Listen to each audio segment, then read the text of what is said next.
Hola muchachos, ¿cómo están? Vamos a continuar ahora con el desarrollo del curso del segmento de cuello y vamos a hablar acerca de la inervación de dicha región. Y para un mejor estudio del tema vamos a dividirlo en tres grandes subgrupos: la inervación sensitiva motora, la inervación simpática y la inervación parasimpática. En esta ocasión vamos a hablar acerca de la inervación simpática dada por el plexo cervical, así que empezamos con la clase que estoy seguro que le va a gustar. Únicamente las perlas de este pliegue cervical, quiero que recuerden que va a estar formada por los ramos anteriores en la primera a la cuarta vértebra cervical, para la inervación motriz sensitiva a toda la región del cuello. Y ojo, este plexo cervical se va a dividir en ramos superficiales y en ramos profundos. Solo existe un plexo cervical.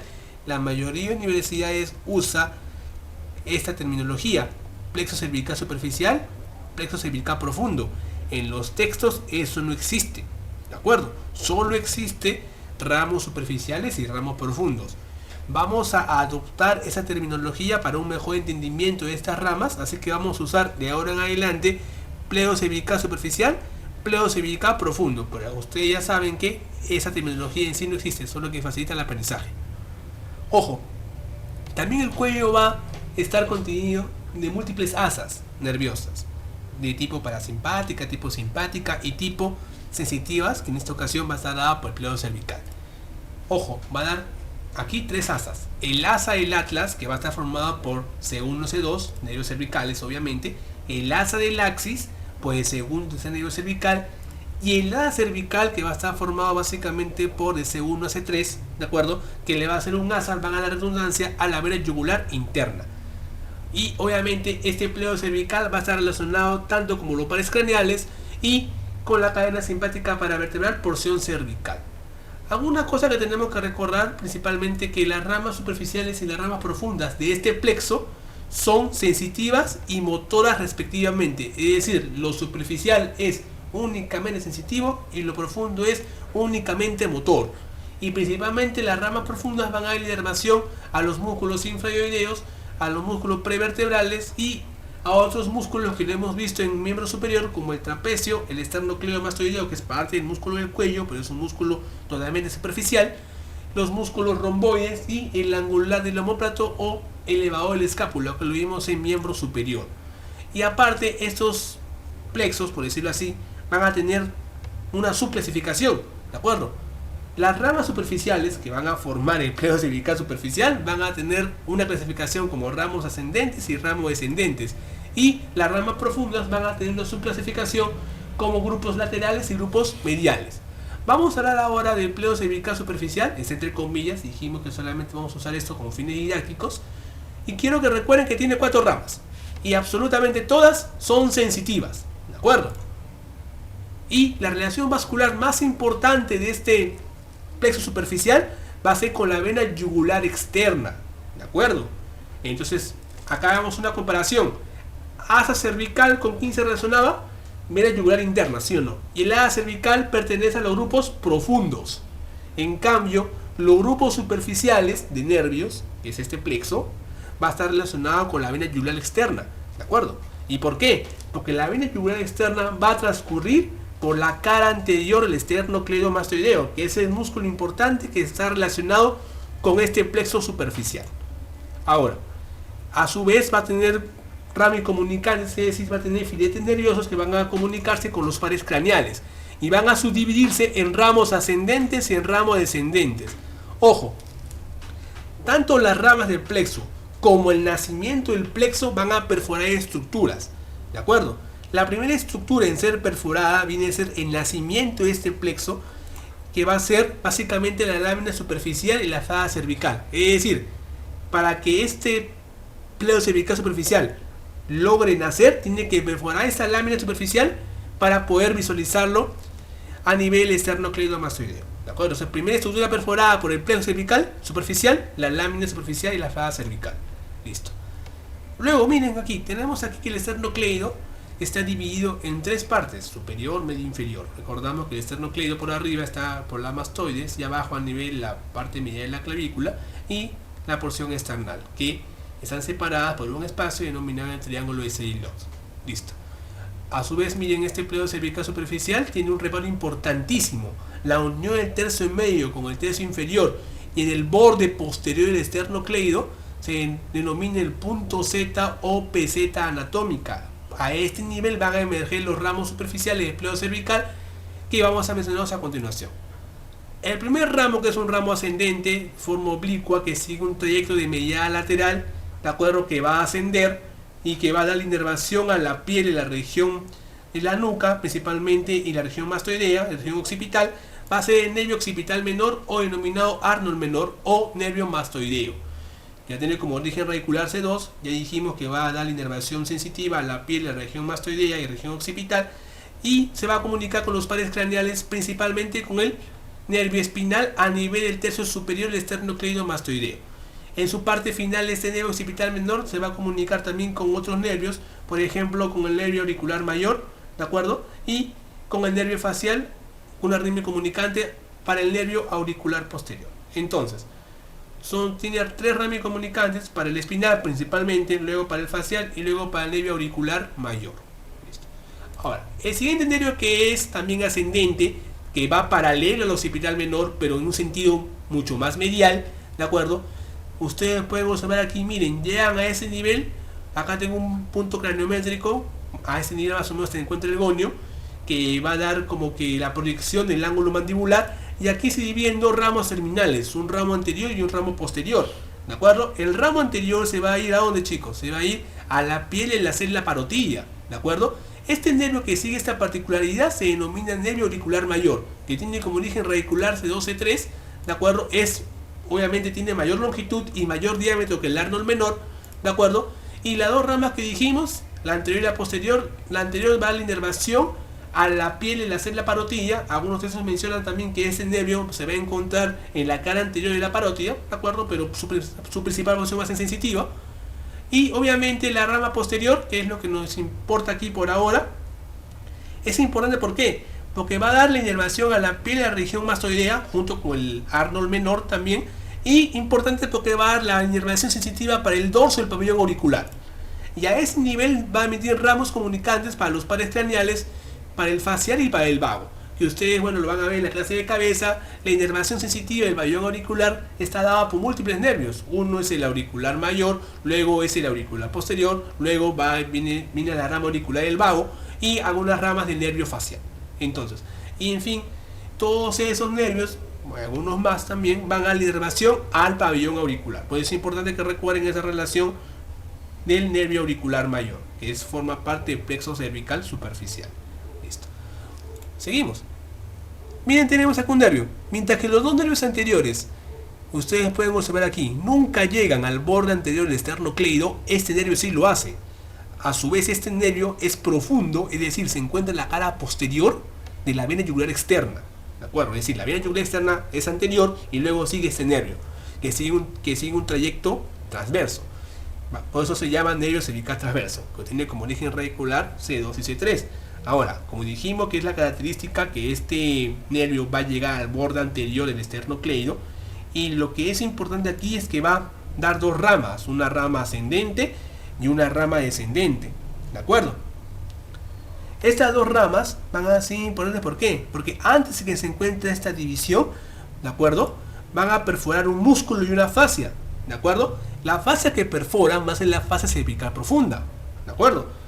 Y el músculo que van a perforar, ¿de acuerdo?, justo en su nacimiento de esas 2 ramas, va a ser el músculo platisma, o también denominado músculo mioides, ¿de acuerdo? Entonces, el nervio cervical transverso perfora el mioides para que se divide en ramo ascendente y en ramo descendente. Y el ramo ascendente, ¿de acuerdo?, ustedes pueden ver aquí, emite filetes nerviosos para comunicarse con el nervio facial. Ustedes recuerdan que el facial tiene múltiples ramas, para ser exacto tiene 5 ramas, y a ese nivel se van a unir con una rama del facial y van a formar el plexo facial, que va a dar la inervación sensitiva, ¿de acuerdo?, a ese nivel. Ustedes recuerdan que el facial es básicamente motor, pero gracias a esta comunicación con la rama ascendente del cervical transverso, tiene escaso componente sensitivo que van a facilitar la inervación a ese nivel de forma sensitiva, ¿de acuerdo? Listo. Y por último, el único nervio que tiene el trayecto descendente, ¿de acuerdo?, que ustedes pueden ver aquí, que sigue por el borde posterior del esternocleido, ¿de acuerdo?, va a ser el nervio, ¿de acuerdo?, supraclavicular, que importantísimo, que quiero que recuerden que se va a ubicar en la cara anterior del platisma, ¿de acuerdo?, el esterno, el supraclavicular. Y ustedes pueden ver aquí, miren lo siguiente, este nervio tiene a su vez múltiples ramas. Una rama medial, de acuerdo, que es la rama medial o también denominada rama external, de acuerdo, que ustedes ven acá, va a dar la inervación a la piel de un triángulo, que es el triángulo esclerótico o denominado el triángulo esternocleidomastoideo, que va a tener como límites, claro, los dos fascículos esternocleido, abajo viene a estar la clavícula, la parte medial, y obviamente va a tener un piso que va a ser el escaleno anterior, el músculo escaleno anterior. Contenido superficial va a ser el nervio supraclavicular, la rama external, luego sigue como contenido, vamos en profundidad, luego sigue el nervio frénico, que porque está en la cara anterior del piso, que es el escaleno anterior, y posterior al escaleno anterior tenemos como contenido profundo, importantísimo, a la vena yugular interna. Entonces, ese es el contenido del triángulo esclerótico. Listo. Y por último tenemos dos ramas más del supraclavicular, una rama que va a la clavícula, denominada también rama intermedia, o rama clavicular, y una rama externa, o también denominada rama acromial, que es importantísimo porque va a la inervación sensitiva a la piel de la región del hombro, en la parte superior, y también va a la inervación sensitiva a nivel de la piel de la articulación acromioclavicular. Entonces, estas son todas las ramas del pliegue cervical superficial, el trayecto y las relaciones importantes de cada una de ellas. Luego seguimos. Vamos a hablar ahora acerca del pliegue cervical profundo, entre comillas. Lo anterior que era sensitivo, y este que viene a ser, chicos, viene a ser netamente motor. Eso grábense en la cabeza. Todas las ramas son motoras. Y va a tener clasificaciones en ramos mediales y en ramos externos o laterales. Ahora, acá tenemos esquematizado principalmente los 4 primeros nervios cervicales, ¿de acuerdo? Y quiero que recuerden que el primer nervio y el segundo nervio cervical va a dar ramos meningios. Van a dar ramos que van a transportar la inervación sensitiva para las meninges, ¿de acuerdo? Que van a ir a nivel de la fosa craneal anterior, media, etc. Pero eso quiero que recuerden, que estos dos ramos cervicales van a dar los ramos meningios. Y este plexo cervical profundo, ojo, va a estar relacionado principalmente con un nervio importantísimo, que es el nervio hipogloso, o el decimosegundo par craneal. Por ese motivo, algunos textos mencionan que existe un asa denominado el asa hipogloso, que viene a ser la concavidad que hace este nervio, ¿de acuerdo?, sobre el primer nervio cervical. Otros dicen que el asa hipogloso también se le es conocido al asa cervical, pero como le digo, esa literatura es un poquito confusa, pero solamente quiero que recuerden que el asa hipogloso está íntimamente relacionado con el nervio hipogloso, valga la redundancia, por la relación con el primer nervio cervical. Listo. Ahora, el primer nervio cervical, ustedes pueden ver aquí, sigue el nervio hipogloso, ¿de acuerdo? Y emite dos ramas, una rama que va para un músculo suprayoideo, que es el músculo genioideo, y una rama para un músculo infrayoideo, que es el tiroideo. Entonces, el tiroideo va a ser inervado por la rama anterior de C1, ¿de acuerdo? Listo. A su vez también tenemos que este primer nervio cervical, aparte del ramo meningios y los ya mencionados musculares, da una rama muscular para un músculo prevertebral, que viene a ser recto lateral de la cabeza. Seguimos, miren. Y aquí tenemos una rama que va a comunicarse con el segundo nervio cervical y va a formar un asa, denominado el asa del atlas. ¿De acuerdo? Entonces, el asa del atlas acá tenemos bien esquematizado, va a estar formado por la unión de los dos ramos anteriores de los dos primeros nervios cervicales. Y de este asa del atlas van a salir filetes nerviosos que van a comunicarse con tres estructuras principalmente. Con el hipogloso, ¿de acuerdo?, con el nervio vago a ese nivel, y principalmente con la cadena simpática paravertebral, pero para ser más exactos, con el ganglio simpático cervical superior o ganglio fusiforme. Entonces, esas son las ramas que va a dar el asa del atlas a ese nivel. Seguimos. Y a su vez, miren ustedes acá que el primer nervio cervical da una rama que va hacia abajo, que la vamos a ver más adelante, que es importante que ustedes la recuerden. Esta rama, a su vez, da como rama final la rama muscular para el vientre superior del lomo yoideo, que es un músculo infrayoideo. Luego, seguimos con el segundo nervio cervical, que emite una rama que se va a comunicar con el tercer nervio cervical, denominándose el asa del axis. Y miren, a su vez, aparte de ese asa del axis, emiten otra rama que estos dos nervios van a unirse, ¿de acuerdo? Y van a formar, junto con la rama que va a descender de C1, el asa cervical. ¿De acuerdo? El asa cervical va a tener dos partes, una raíz superior o raíz descendente formada por la rama S1 y una raíz inferior o raíz ascendente, ¿de acuerdo?, que va a estar formada por C2 y C3. ¿De acuerdo? Entonces, a esta asa antes denominaban el asa del hipogloso. Bueno, como les digo, esa es la confusión que hay en la mayoría de los textos, pero ya más o menos quiero que recuerden es por la relación que hay entre el hipogloso y ese 1. Ahora, ¿por qué es importante esta asa cervical? Porque esta asa le va a hacer, valga la redundancia, una asa a la vena yugular interna, que va a ser su principal relación vascular. ¿De acuerdo? Vena yugular interna, la asa, ¿quién asa? El asa cervical. Listo. ¿Y por qué es importante hablar de esta asa cervical? Porque va a la inervación a los músculos infraioideos, es decir, al esternoioideo, al esternotiroideo y al vientre inferior del lomoioideo. Algunos textos mencionan que esa asa cervical viene a ser de acá a acá, muchachos. De aquí hasta acá. De aquí, miren, de aquí hasta acá es el asa cervical. Por esa razón, ¿de acuerdo? Vamos a considerar que el asa cervical inerva ¿qué cosa? Al esternoioideo, al esternotiroideo y a los dos fascículos del homoioideo. ¿De acuerdo? Así que asa cervical comprende de aquí a acá. ¿De acuerdo? Listo. Entonces, pregunta de examen, chicos, ¿el asa cervical inerva a todos los músculos infraioideos? No. ¿Por qué? Porque la rama anterior de C1, ¿a quién inerva? Al tiroideo, que es el último infraioideo que no hemos mencionado. ¿De acuerdo? Esa es pregunta que siempre la mayoría cae. Seguimos. Miren aquí. De C3, C4 y C5 se unen ramos nerviosos. Y van a formar un nervio importantísimo, por no decir el más importante de este plexo, en primer lugar, y después sigue la cervical. Viene a ser nervio frénico, que tiene como origen radicular de C3 a C5, y su mayor contribución nerviosa es el cuarto nervio cervical. ¿De acuerdo? C4. Y este nervio frénico, como dijimos en el anterior, va a ser contenido profundo nervioso del triángulo de Sedilot, porque va a transcurrir por la cara anterior. ¿De qué músculo, muchachos, se acordarán?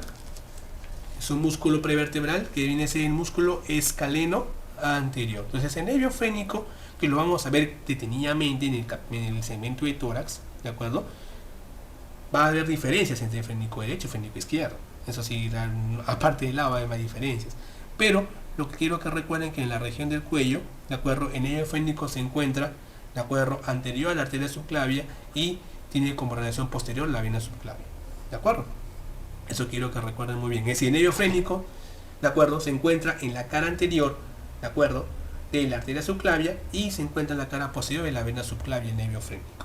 Y ahí va a estar en la cara anterior del músculo escaleno anterior.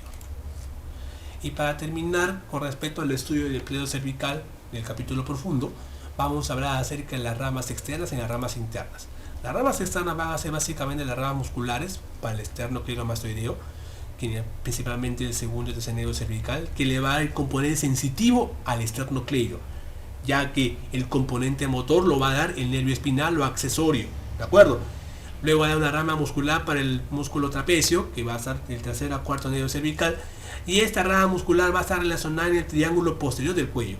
Ustedes recordarán que el cuello va a tener múltiples triángulos, tiene un triángulo posterior y un triángulo anterolateral. Entonces, el triángulo posterior a su vez se subdivide en dos triángulos más, el supraclavicular y el occipital. Entonces, a ese nivel se va a encontrar la rama muscular para el trapecio, obviamente porque uno de los límites del triángulo posterior es el músculo trapecio. Y luego va a dar ramos, por ejemplo, para el nervio dorsal de la escápula, obviamente es la rama anterior de C4, que lo vimos en la clase presobraquial, ¿de acuerdo? A pesar que no forma parte presobraquial, es importante que ustedes recuerden eso, ¿ya? Y aparte también tenemos que recordar que la otra rama muscular importante va a ser la rama muscular para el cadeno medio, ¿de acuerdo? Que va a ser básicamente el cuarto nervio cervical, y a su vez va a dar las ramas musculares para la porción proximal del cadeno anterior, ¿ya? Ese viene a ser todas las ramas a ese nivel, las ramas externas, y a su vez la rama comunicante para el nervio espinal, principalmente que van desde el segundo al cuarto nervio cervical, emiten ramas comunicantes que van a unirse, van a la redundancia, con el nervio espinal o accesorio. Y por último, las ramas mediales, que básicamente vienen a dar inervación motora, ojo, a todos los músculos prevertebrales, por ejemplo el largo anterior menor de la cabeza, el anterior mayor de la cabeza, con sus orígenes radiculares respectivos, y el largo del cuello. Aparte de estas ramas, tenemos aquí los ramos comunicantes para los pares craneales, el hipogloso y el vago, y la comunicación con la cadena simpática paravertebral, porción cervical. Listo, muchachos, lástima, se acabó la clase.